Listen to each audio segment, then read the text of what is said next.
Continuamos conversando con Julián Roa. Julián, estas negociaciones que se han dado o que se está en proceso, ¿no? De negociar la paz entre Hamas y el grupo Hamas y Israel, por iniciativa, digamos, de los Estados Unidos, claro, después de 46.000 palestinos, muertos, más de 46.000, la mayoría niños y mujeres, un genocidio, ¿no?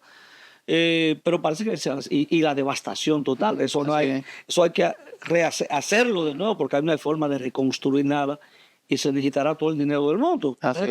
Se celebraba en Palestina el hecho de negociar la paz, por favor, porque caramba, más de casi 2 años, ¿verdad? Desde el 7 de octubre hasta ahora, pues estamos hablando de año y medio prácticamente. Así es. ¿Cómo te ves? ¿Se materializará? ¿Qué pasará? Porque prácticamente Hamas está destruido, desmovilizado. Pero bueno, el objetivo de Israel no se logra en su totalidad. Claro. No, ni tiene manera. Entender la crisis judío-palestina es complicada. Judío-palestina, judío-musulmán, para llamarlo de otra manera. Israel está en un territorio adverso, hostil. Ha logrado llegar a acuerdo con alguna de sus fronteras, el caso de Jordania, el caso con el caso del Líbano es un poco complicado porque el Líbano prácticamente ha desaparecido como Estado. El Líbano ha estado entre los grupos de la Hezbollah, que son pro-sirios, por supuesto, y los grupos internos del Líbano. Y en el caso de Egipto, que es el que de una manera u otra ha mantenido cierta moderación, pero los ciudadanos egipcios también tienen aversión por el Estado judío, hay que decirlo así. Con esta crisis del 7 de octubre, hace año y medio aproximadamente, se desatan los demonios. Entender internamente cómo se produce esa confrontación de Hamas con Israel tiene mucho que ver con aquellos famosos acuerdos de Camp David, te recordarás. Los acuerdos de Camp David fueron los acuerdos firmados por el presidente Menachem Begin de Israel y el líder raíz, el líder de los palestinos, que ya era Yasser Arafat, del grupo Al-Fatah, pero era el líder indiscutible del mundo palestino. Así es. Y por supuesto, eso ya se creó aquella famosa hoja de ruta de Oslo del año 93, cuyo desenlace tenía que haber sido la creación de los dos estados. El Estado judío se creó en el año 47, pero la creación de un Estado palestino debía ser el resultado de esa, y por supuesto la paz. La paz y ¿qué pasa? Convivencia de dos estados. En cierto modo, y es algo que especulo, pero no lo especulo yo solamente, ante la posible salida de Yasser Arafat en su estado ya débil de morir, de desaparecer, se genera una crisis entre el propio grupo palestino y se crea una división entre los radicales y los moderados. ¿Quiénes eran los moderados? Los moderados eran Mahmoud Abbas, que era el heredero natural. El heredero natural se queda. Y entonces coloca un primer ministro de línea dura, que era Ismail Haniyeh, que fue muerto, por cierto, hace cuando fue a tomar posesión el presidente iraní. Eso, entonces, lo que hace Ismail Haniyeh es que se levanta en armas en la Franja de Gaza. Israel dividió 2 zonas. La Cisjordania, que es todo el centro cercano a Jerusalén, el West Bank, Jerusalén Oriental, toda esa que es una zona palestina. Y por supuesto Gaza. Lo que hace Ismail Haniyeh es que se refugia en Gaza y proclama Gaza gobierno radical, totalmente independiente, un gobierno independiente. Y entonces se apoya en esa trilogía, en ese trípode de la parte religiosa. Jamás tiene una parte religiosa, pero tiene las milicias de Al-Qassam, tiene una parte militar y tiene una parte administrativa. Aunque usted no lo crea, los ayuntamientos en Gaza y todo lo que tiene que ver con los programas sociales lo hace Hamas, pero es un grupo radical, innegablemente, que mientras el propio Yasser Arafat entendía que Israel era una realidad, que no es posible desaparecer Israel, Hamas entiende que Israel no debe existir en ese territorio. Por lo tanto, es de línea dura. Sí. Y ha mantenido dividido el grupo palestino. Este último suceso, por supuesto, le da una oportunidad Claro que fue una tragedia de alrededor de 1.500 muertos judíos en la zona en los kibbutz, en las granjas agrícolas cerca de Gaza. Yo estuve en uno de ellos, inclusive. En que hubo los ataques, yo estuve alrededor de una semana. Y por supuesto, eso desata toda esa ira judía. Le da una excusa para. Claro. En Gaza hay algo muy peculiar. Usted tiene una escuela con los niños dando clases, pero en el techo se colocan misiles de corto alcance, misiles caseros, los Kazan, que son hechos con tubos de. Bueno, pues tengo una idea. Toda la tubería del acueducto que se instaló en Gaza fueron utilizados cortándolo como misiles. Como misiles. O sea, hay una rivalidad fuerte. Y por supuesto, Gaza es una especie de gran campo de concentración. Estamos hablando de 2 millones de ciudadanos metidos en un territorio de apenas 400 kilómetros cuadrados. Apiñado. Apiñado. Es como que usted meta casi toda la población dominicana en Santo Domingo Este. Sí, imagínate. Totalmente. Entonces hay una situación tensa de ambas partes.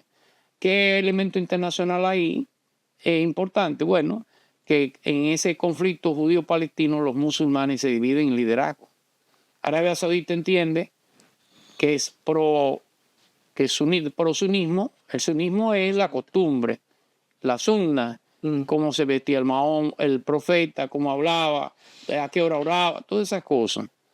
Y el chiismo es el imanato. El chiismo es apoyado por Irán, el sunismo es apoyado por Arabia Saudita. Entonces, quien logre controlar, en cierto modo, el control geopolítico tendrá mayor fuerza. Pero esa es la rivalidad. Y eso, por supuesto, que confluye dentro del propio conflicto judío-palestino. ¿Qué va a pasar ahora? Bueno, ¿qué va a pasar? Ya hay ese acuerdo de paz, será real. Pero en varias etapas. La primera etapa es la liberación de los de 33 o 25.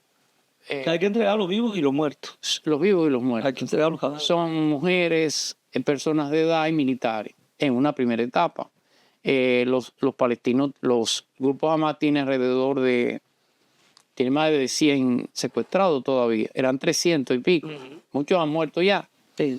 Y por supuesto, algo que ha planteado Israel son dos cosas. La inoperatividad de Hamas no es con Hamas se va a firmar la paz. Pero al final lo que se busca es que Al-Fatah sea quien administre de nuevo Gaza y que Israel no pierda los controles de seguridad dentro del territorio. Porque eso será siempre una amenaza y eso se reorganiza de nuevo. Totalmente. Pero los grupos radicales judíos, hay que decirlo, entienden que ya no es necesario establecer un Estado palestino, lo cual entonces pone la posición en una posición extrema.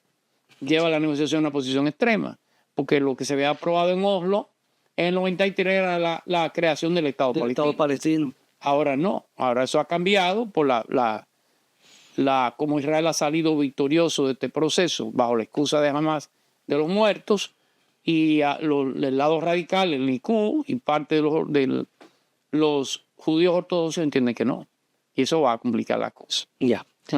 Mire, brevemente el caso de Venezuela. Lo quiero ver porque Edmundo González estuvo acá recientemente, ha recibido el apoyo, ha hecho un recorrido por varios países de América Latina, estuvo recientemente en el país, creo que ahora anda por Guatemala, por ahí. ¿Qué usted cree que va a pasar en Venezuela?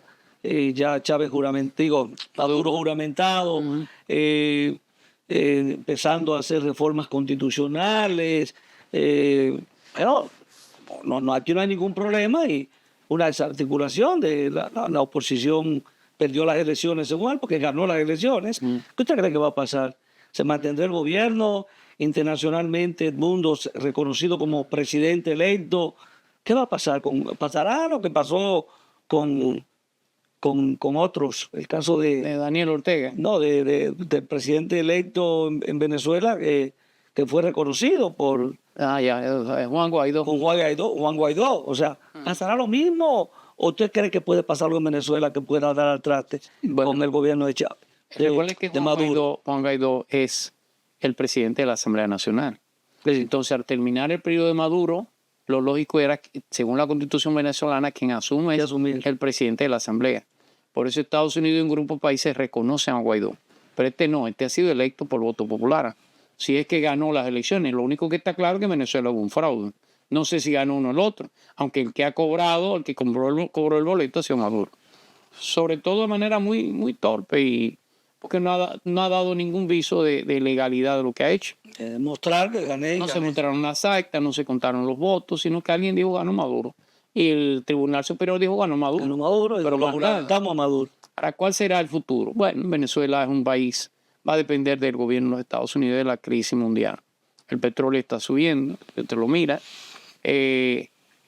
La economía venezolana, cuando sucede un suceso en el mundo, un hecho en el mundo, a alguien perjudica y a alguien beneficia. La guerra ruso-ucraniana benefició a Venezuela, hasta el punto que posiciones que mantenía Estados Unidos tuvo que flexibilizar Y empezar a negociar. para tener la seguridad de la fuente energética venezolana. Ahora va a depender de Donald Trump fundamentalmente. La salida del chavismo en Venezuela solamente se va a hacer dentro de Venezuela. Y parece que las elecciones no es una vía que cada día se cierra más. Se cierra, se complica, por ahí no será. Sí, tendrá que ver con los militares. Y los militares están muy comprometidos con, Bueno, porque han sido grandes beneficiados. con el chavismo, el madurismo. Es complicado. O sea, ahí no se sabe qué puede pasar. Sí, No. puede haber una nueva avalancha, una salida masiva también. Sí, claro, Continuar esa salida masiva de venezolanos que impactan muy fuerte Maduro llegó a decir que si los en cubanos, toda la región de América Latina, Maduro sobre llegó a todo decir los países que hacen frontera. que si los cubanos aprendieron a pasar hambre, porque los venezolanos no. No deben hacerlo. Eso es Y terrible. celebra que hay un 85% de inflación. Exacto. Es un logro. No, porque es que viene de una recesión. Recuérdese. Sí. Viene de la economía en cero. Su economía fue la que más creció en América Latina el año pasado, pero viene del piso. Viene del piso. Ese tema de la guerra permitió, y le digo algo, porque también hay que ver el doble discurso.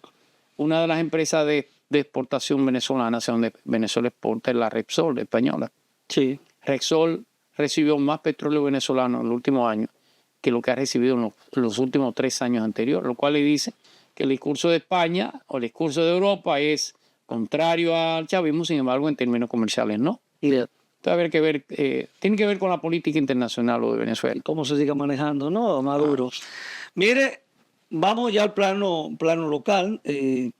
Para mí me gustaría, en el plano local, que usted me analizara brevemente dos cosas. Hay alguna medida que el alcalde de Santo Domingo Este ha ido tomando, Yeah. que tiene que ver con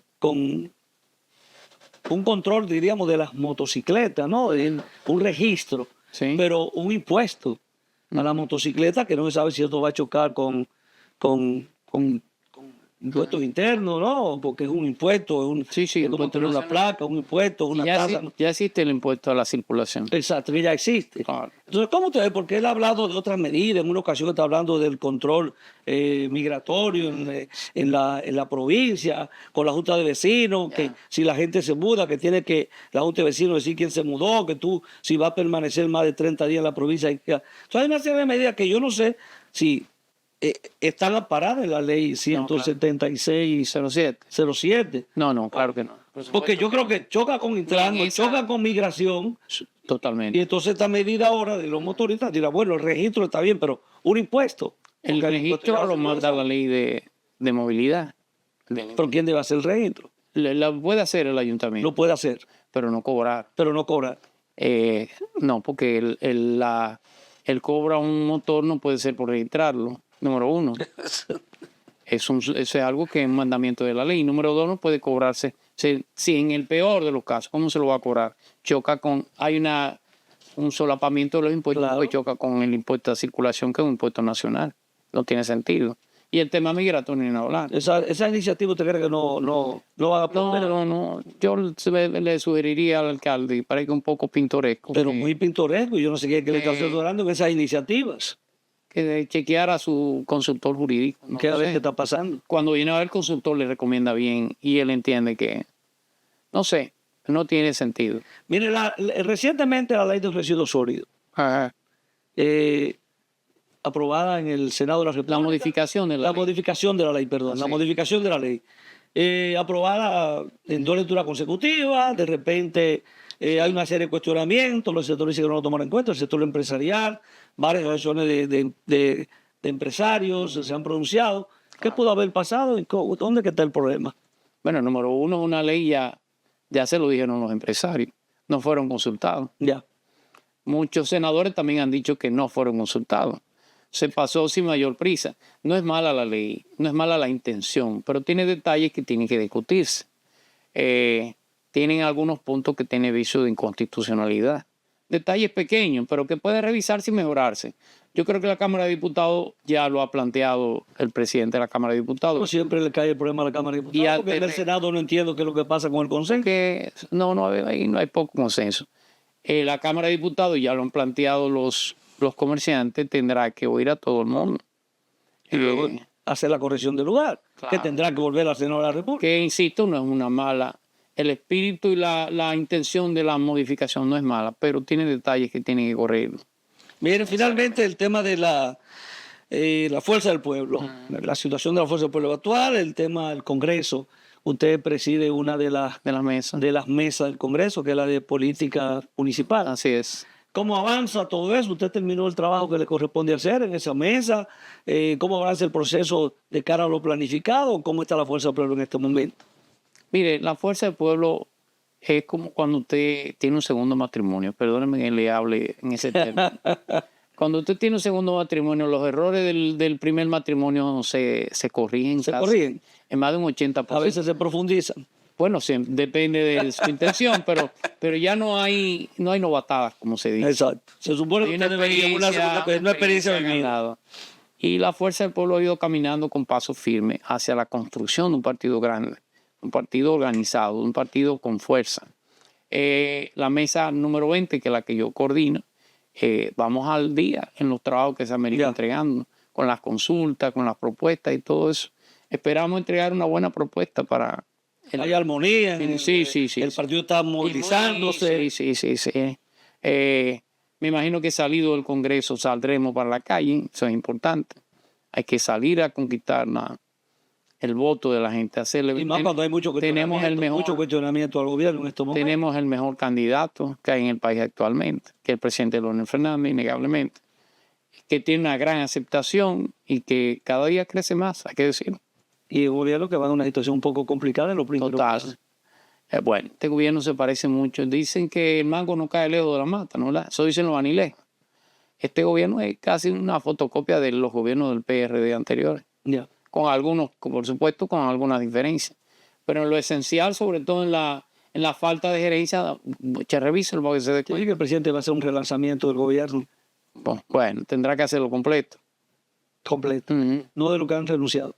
No es un tema, él tiene que ver mucho con la manera como hace política, tiene mucho que ver con la deficiencia del gobierno.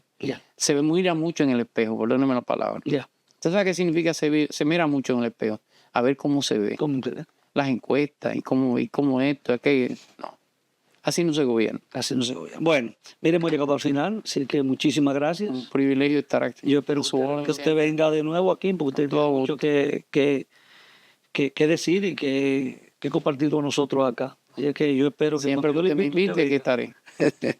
Muchísimas gracias, Julián. A usted, amables televidentes, ha sido un placer compartir su espacio hoy domingo, Visión Integral. Nos juntamos, nos vemos la próxima semana, Dios mediante.